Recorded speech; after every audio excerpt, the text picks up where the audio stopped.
anda ditahan oleh pihak polis? Sebagai rakyat biasa, pasti cemas berhadapan dengan pihak polis. Video ini boleh menyelamatkan anda. Untuk maklumat lebih lanjut, sila rujuk kepada link-link tercatat di bawah dalam description. Situasi ditahan polis. Anda sedang berada di luar dan ditahan polis. Tanyakan, mengapa saya ditahan? Ia menjadi satu kesalahan pihak polis sekiranya tidak memberitahu sebab-sebab ditahan apabila ditanya. Jangan melawan. Anggota polis berhak menggunakan kekasaran yang munasabah sekiranya yang ditahan bertindak melawan. Tanya, balai mana tuan mahu bawa saya? Anggota polis wajib membawa anda ke balai polis terdekat. Sebagai tahanan di balai polis, anda berhak membuat satu panggilan telefon, sama ada keluarga ataupun peguam. Anda boleh ditahan hanya sehingga 24 jam sahaja di balai polis ataupun lokap. Ketika soal siasat polis selepas ditahan, kenal pasti nama dan pangkat pegawai polis yang menyoal siasat anda.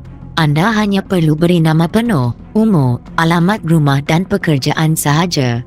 Selain itu, anda berhak untuk berdiam diri. Sekiranya anda pilih untuk berdiam diri, katakan, saya akan menjawab di mahkamah. Polis tidak boleh memaksa atau mengugut anda.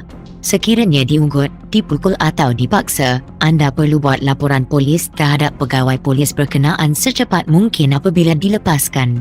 Segala kenyataan yang anda buat semasa siasatan polis tidak boleh dijadikan bukti, tetapi boleh digunakan untuk menyokong pembelaan anda semasa perbicaraan.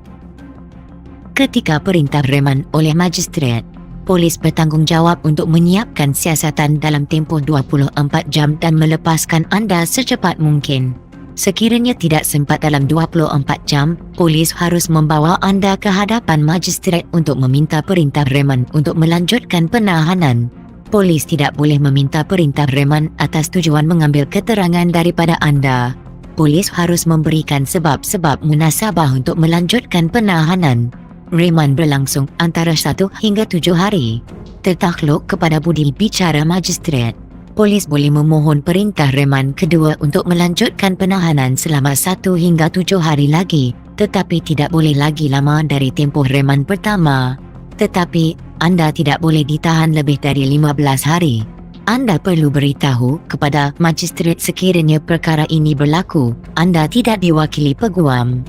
Tidak diberi kebenaran untuk hubungi keluarga atau peguam. Rasa sakit atau telah didera, anda boleh mohon rawatan perubatan. Diugut atau didera oleh polis. Tidak beri makanan, minuman, pakaian, pergi tandas atau rawatan yang diperlukan semasa tahanan. Video ini merupakan kerjasama dengan Jawatan Kuasa Hak Asasi Manusia Majlis Peguam Malaysia.